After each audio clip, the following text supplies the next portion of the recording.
കഥ പറയട്ടെ, കഥ പറയാൻ പോവാണ് കേട്ടോ. ടംബടം ബണ്ടം ബടം ബണ്ടം ബടം ബണ്ട ടംബടം ബണ്ടടം ബണ്ടം ബടം ബണ്ട. ഒരു സ്ഥലത്ത് നല്ലൊരു മോനുണ്ടായിരുന്നു കേട്ടോ. മോന് നല്ല കുട്ടിയായിരുന്നു. എന്നും നന്ന രാവിലെ എണീച്ചാൽ എത്ര തണുപ്പാണെങ്കിലും വീട്ടുകാർ പറയാതെ ഓൻ പോയിട്ട് കുളിക്കും. പക്ഷി, പൂച്ച, മൃഗങ്ങൾ അങ്ങനെയുള്ള എല്ലാ സാധനങ്ങൾക്ക് എന്തെങ്കിലും പറ്റിപ്പോയാൽ ഓന് വീട്ടിൽ കൊണ്ടുവന്ന് മരുന്ന് വെച്ച് അറ്റുങ്ങളെ നല്ലോണം സുഖപ്പെടുത്തിയിട്ട് ഒക്കെ പുറത്തേക്ക് വിടുന്ന ഒരാളാണ് കേട്ടോ. ഒരു ദിവസം പതിവ് പോകണം ഓൻ വീട്ടിൽ നിന്നും പുറത്തേക്ക് കളിക്കാൻ വേണ്ടി പോവുകയാണ്. ക്രിക്കറ്റും ഫുട്ബോളും ഒക്കെ നല്ലോണം കളിക്കുന്ന കുട്ടിയാണ്.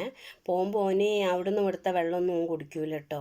ഓൻ വീട്ടിൽ നിന്ന് തന്നെ നല്ല തിളപ്പിച്ചാറ്റിയ ജീരക വെള്ളവും ഓന് കഴിക്കാൻ 2-3 പാക്കറ്റ് ജീരക മുട്ടായിയും എല്ലാം കീശയിലിട്ടിട്ടാണ് അവൻ പോവലിട്ടോ. അങ്ങനെ അവൻ പോയിക്കൊണ്ട് റോട്ടിൻ്റെ മുകളിലേക്ക് കയറാൻ കുറച്ച് പണിയുണ്ട്. കുറച്ച് കട്ട് റോഡ് കൂടിയാണ് ഓന് പോകേണ്ടത്. കൂട്ടുകാരൊക്കെ അവിടെ വെയിറ്റ് ചെയ്യുന്നുള്ള തിരക്കിൽ ഓൻ തിരക്കിട്ട് പോവുകയാണ്. ഒട്ടും ഓന് സമയമില്ല. അപ്പോൾ പെട്ടെന്ന് റോട്ടിൻ്റെ മുകളിൽ ഒരു പിച്ചക്കാരൻ ചോരയിൽ കുളിച്ചിട്ട് കിടക്കുന്നത് കണ്ട്. അപ്പോൾ അവന് സങ്കടം തോന്നി. അവന് നേരമല്ല, ഫ്രണ്ട്സ് കാത്ത് നിൽക്കണം. എങ്കിലും അവന് ഓടിപ്പോയിട്ട് മാമാ മാമാ എഴുന്നേൽക്ക് മാമാ എഴുന്നേൽക്ക് മാമാ എന്ന് പറഞ്ഞ് അവൻ ആ ഭിക്ഷക്കാരനെ സ്നേഹത്തോട് തലോടിക്കൊണ്ട് വിളിച്ചു. അവൻ്റെ വെള്ളം അവന് മുഖത്ത് കുടഞ്ഞു. അയാൾക്ക് ബോധം വരുത്തി.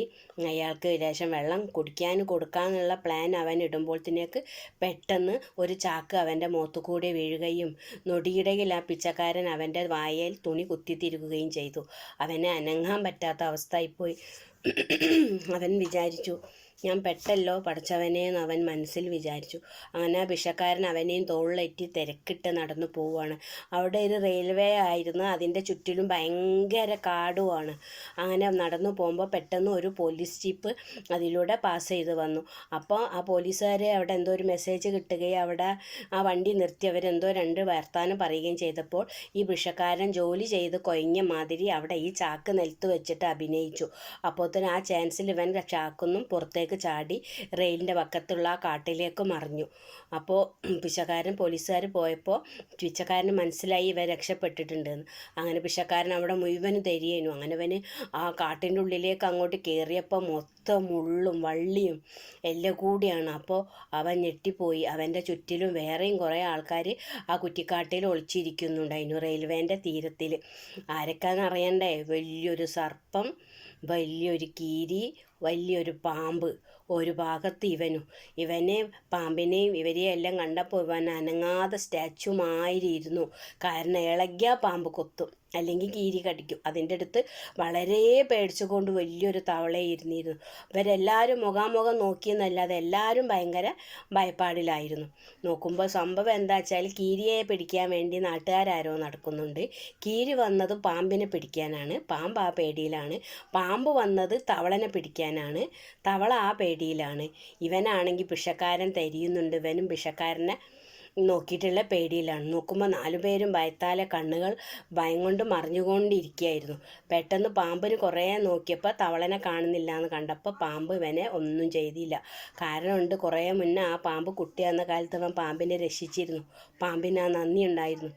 പിന്നെ കുറേ കഴിഞ്ഞപ്പോൾ പാമ്പ് പോയി എന്നുള്ളതിൽ കീരിയും തിരിച്ചുപോയി. എല്ലാവരും പോയി എന്നുള്ളതിൽ തവളയും തിരിച്ചുപോയി. ആരും ഇവനെ ഒന്നും ചെയ്തില്ല.